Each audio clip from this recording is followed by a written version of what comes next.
তারপরে গিয়ে হারিয়ে দিলাম।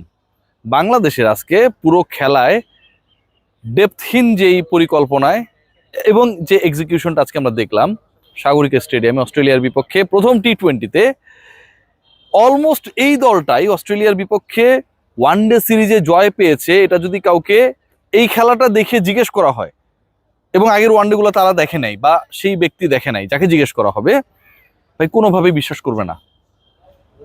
একটা দল এবং সেই দলের এক্সিকিউশন, সেই দলের প্ল্যানিং কতটা ব্ল্যান্ডার হতে পারে, কতটা এক্সিকিউট করতে গিয়ে উল্টাপাল্টা কাজ করতে পারে। আজকে প্রথম ম্যাচটায় যেভাবে বাংলাদেশ হেরেছে এবং বাংলাদেশ যেভাবে তাদের ব্যাটিং ইনিংসেই এনশিওর করেছে যে ইয়েস ডিয়ার অপোনেন্টস, আমরা আসলে এখানে হারার জন্য রেডি আছি, সেটা তাদের এক্সিকিউশনে বোঝা গেছে। 5 জন ক্রিকেটার এই যে বাউন্ডারি লাইন দেখছেন না, বল ক্রস করতে পারেন নাই, ব্যাট বলের প্রপার কানেকশন হচ্ছে না, একই টাইপের শট, একই টাইপের hit, and that is finally a mishit করতে গিয়ে অন্তত 5 জন ক্রিকেটার আউট হয়েছে। বাংলাদেশের টপ 7 ব্যাটারের যদি উইকেট ফল দেখেন, একদমই ক্লিয়ারলি আপনি দেখতে পাবেন যে এখানটা আসলে যতটুকু কৃতিত্ব প্রতিপক্ষ বোলার বা বোলিং ডিপার্টমেন্টে, তার থেকে বাংলাদেশি ব্যাটিং ডিপার্টমেন্টে যারা ছিলেন তারা আসলে উইকেট বেলানোর জন্য কিংবা ড্রেসিং রুমে তাড়াতাড়ি ফিরে যাবার জন্য ভয়ঙ্করভাবে অস্থির ছিলেন। যেন আর্জেন্টিনা আলজেরিয়া ম্যাচটা সকাল 7টায় না, যখন বাংলাদেশে খেলা চলছিল ঠিক ওই একই সময়ে চলমান, একটু গিয়ে খেলাটা দেখে আসতে হবে। আজকে বাংলাদেশ টস জিতেছে, টস জয়ের পরে বাংলাদেশ দল they had decided to bat first. এই ডিসিশন নিয়ে যথেষ্ট প্রশ্ন রয়েছে। আচ্ছা, এটা আমি বেনিফিট অফ ডাউট দিয়ে দিলাম যে আপনি টস জিতে ব্যাটিং করবেন না বোলিং করবেন, ম্যাচের রেজাল্ট হবার পরে আমরা যারা আলোচনা করি আমরা অনেক কিছু নিয়ে সমালোচনা করতেই পারি। কিন্তু বাংলাদেশে 11 যে 11 নিয়ে বাংলাদেশ খেলতে নামলো এবং ব্যাটিং অর্ডারে যেভাবে একটা সময় আমরা দেখলাম যে সাকলাইনকে শামীম পাটোয়ারির আগে নামিয়ে দেওয়া হলো, এগুলো আসলে ইন্ডিকেট করে আমরা কতটা কনফিউজ ছিলাম রিগার্ডিং এক্সিকিউটিভ আওয়ার প্ল্যানস। প্রথম প্রশ্ন যেটা, যে বাংলাদেশ দলের অস্ট্রেলিয়ার বিপক্ষে যদি শর্টার ভার্সনের সাফল্য আলোচনা করা হয়, তাহলে ভেরি ফার্স্ট ওয়ানডেতে একজন ক্রিকেটারের পারফরমেন্সটা সবচেয়ে বেশি আলোচিত হয়েছিল, and that is Nahid Rana. Nahid Rana অস্ট্রেলিয়ার বিপক্ষে টি20 সিরিজের দলে রয়েছেন, ইনজুর্ড না, তার মানে আমরা ধরেই নিতে পারি। আর ইনজুরি সংক্রান্ত যে ইস্যুগুলো রয়েছে ক্যাপ্টেন লিটন কুমার দাসের, সেই ব্যাপারে Bangladesh cricket board media release দিয়েছে। তো নাহিদ রানার ওয়ার্কলোড ম্যানেজমেন্ট করার জন্য লাস্ট ম্যাচে আপনারা ওয়ানডেতে খেলার নাই, খুবই ভালো কথা, অ্যাপ্রিসিয়েবল। আজকে প্রথম টি20-তে 5টা ওভার করার মতো অবস্থায় কি নাহিদ রানা ছিলেন না? প্রথম প্রশ্ন যেটা, সেটা হচ্ছে নাহিদ রানার যদি পারফরমেন্স ওয়াইজ অথবা ফিটনেস ওয়াইজ কোনো ঝামেলা থেকে থাকে, তাহলে তো আপনি তাকে স্কোয়াডে রাখতেন না। আর আপনি যদি তাকে স্কোয়াডে রাখেন, আপনি টানা 2 ম্যাচে, লাস্ট ওয়ানডে এবং ফার্স্ট টি20, আপনি কি তাকে বসিয়ে রাখবেন? প্রথম ওয়ানডেতে যেই ক্রিকেটার অস্ট্রেলিয়ানদের জন্য সবচেয়ে বড় বিস্ফোরা হয়ে গিয়েছিল, সেই নাহিদ রানাকে অস্ট্রেলিয়ার বিপক্ষে টি20 সিরিজের ওপেনিং ম্যাচে, যেই ম্যাচটা খুব বেশি গুরুত্বপূর্ণ, যে কোনো সিরিজের ওপেনিংটা খুব বেশি ইম্পর্টেন্ট, সেখানটায় আপনি স্কোয়াডে রাখলেন না। নাহিদ রানাকে আপনি ধরেন ওয়ার্কলোড ম্যানেজমেন্টের জন্য রাখলেন না। এবার আমি এই লজিকে আসি, আমি একসেপ্ট করলাম যে নাহিদ রানা অনেক টায়ার্ড হয়ে গেছে, তাকে ওয়ার্কলোড ম্যানেজমেন্টের জন্য রাখা হয় নাই, টানা 2 ম্যাচে ব্রেক দেওয়া লাগবে, খুবই খুবই খুবই যৌক্তিক কথা। আচ্ছা, একটা বেসিক কোয়েশ্চেন করি, নাহিদ রানা এবং আমাদের মুস্তাফিজুর রহমান, এই দুজনের যদি এইজ আলোচনা করা হয়, তাহলে আসলে কম বয়সী কে বা বয়সটা কার বেশি? ডেফিনেটলি উত্তর ফিচ। ফিচ টানা একটা টি20, 3টা ওয়ানডে, টানা 4 ম্যাচে তিনি খেললেন, ঢাকায় খেললেন, চট্টগ্রামে আজকেও খেললেন। তার ওয়ার্কলোড ম্যানেজমেন্ট নিয়ে আপনার কোনো পরিকল্পনা নাই।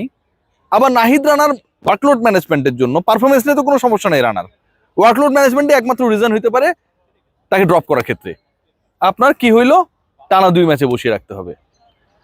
আব্দুল গাফর সাকলাইনকে আজকে এখানটায় খেলানো হয়েছে এবং তার 11-এ থাকা নিয়ে আমি মনে করি অস্ট্রেলিয়ার মতো এরকম একটা কম্প্যাক্ট টিম, ওয়ানডে সিরিজে আমরা তাদের হারিয়েছি, আমরা বেটার প্ল্যান করেছি, বেটার এক্সিকিউশন করেছি, এবং সেই দলটার মধ্যে একটা ভারিক্কি ছিল, ডেপথ ছিল, জিল ছিল জয়ের। আজকের এই দলটার সকল কর্মকাণ্ড দেখে মনে হয়েছে জাস্ট এলাম, দেখলাম, খেললাম, ড্রেসিং রুমে আউট হয়ে চলে গেলাম। খেয়াল করে দেখবেন সাকলাইনকে আজকে ব্যাট করতে নামানো হলো শামীম পাটোয়ারির আগে। কোন বিবেচনায়, কোন লক্ষ্যে, কোন টার্গেটে, কোন প্রিভিয়াস এক্সপেরিয়েন্সের উপর ডিপেন্ড করে? আব্দুল গাফর সাকলাইনকে আপনি ন্যাশনাল টিমে এর আগে কখনো এরকম কোনো ক্রাইসিস মোমেন্ট মেরামতের জন্য ইউজ করেছিলেন, বা তার কি ওই সংখ্যক ম্যাচ খেলার এক্সপেরিয়েন্স আছে? যেখানটায় আপনার স্টাবলিশড ব্যাটাররা আউট হয়ে যাচ্ছে, পারছে না, সেখানটায় সাকলাইনের ব্যাটিং অর্ডারটা হয়ে গেল শামীম পাটোয়ারির আগে। আমার কাছে খুবই কনফিউজিং মনে হয়েছে।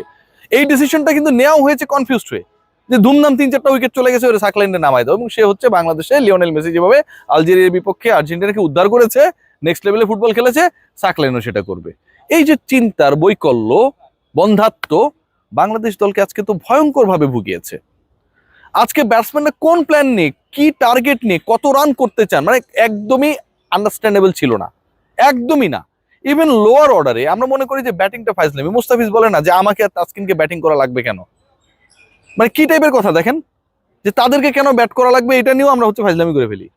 অথচ যখন আফগানিস্তানের বিপক্ষে 50 ওভারের ক্রিকেটে 2023 বিশ্বকাপে গ্ল্যান ম্যাক্সওয়েল এবং প্যাট কামিন্সের সেই জুটির মাধ্যমে তারা অলমোস্ট হারতে যাওয়া ম্যাচকে জেতালো, তখন কিন্তু ওই টেলেন্ডের একজন ব্যাটারি কিন্তু পারফরমেন্সটা করেছিলেন, পার্টনারশিপ করেছিলেন।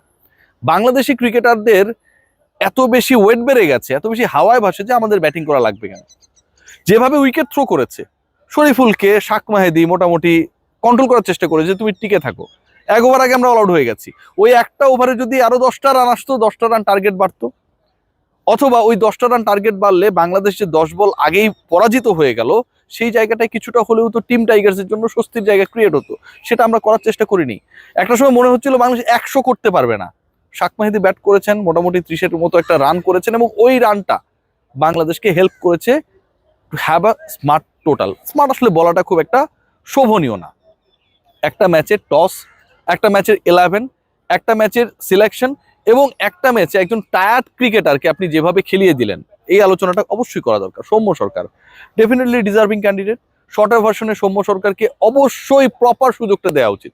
কিন্তু সেই সুযোগ দেওয়া মানে এই না যে গতকালকে সৌম্য সরকার একটা সময় সকালবেলা ছিলেন সাতক্ষীরায়, সাতক্ষীরা থেকে তিনি আসছেন যশোরে, যশোর থেকে তিনি একটা বিমান ধরেছেন, সেই বিমানে করে তিনি ঢাকায় এসছেন, ঢাকা এয়ারপোর্টে তিনি নামার পরে আবার বাসায় গেছেন, বাসায় গিয়ে ব্যাগ গুছাইছেন, সেখান থেকে ব্যাগ গুছিয়ে আবার ঢাকা এয়ারপোর্টে এসছেন, এবং আমি আর সৌম্য দিন শেষে একই ফ্লাইটে গতকাল অলমোস্ট সন্ধ্যাবেলা চট্টগ্রামে পৌঁছেছি, without having a proper session of practice.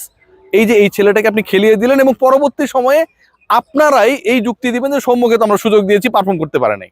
এই অস্থিরতার মধ্যে একটা ছেলেকে রেখে যে সুযোগটা দেওয়া হয়েছে, সেটা কি সে ডিজার্ভ করে, নাকি সৌম্য এটা ডিজার্ভ করতো যে আপনার ক্যাপ্টেন লিটন কুমার দাস ইনজোর্ড, যেহেতু সৌম্য সরকার ওয়ানডে লাস্ট ম্যাচ পর্যন্ত এভেলেবেল ছিল, তাকে আমরা দলের সাথেই রেখে দিই।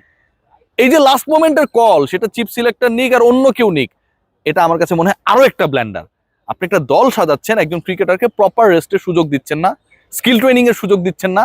যখন আপনার মনে হচ্ছে যে ক্যাপ্টেন খেলতে পারবে না, এটা আপনার 3 দিন পরে মনে হয়, তখন আপনি তাকে উড়িয়ে নিয়ে আসলেন, এবং এরপরে কি যুক্তি দেবেন, সৌম্যকে আমরা এনাফ চান্স দিয়েছি, সে তো খেলতে পারলো না।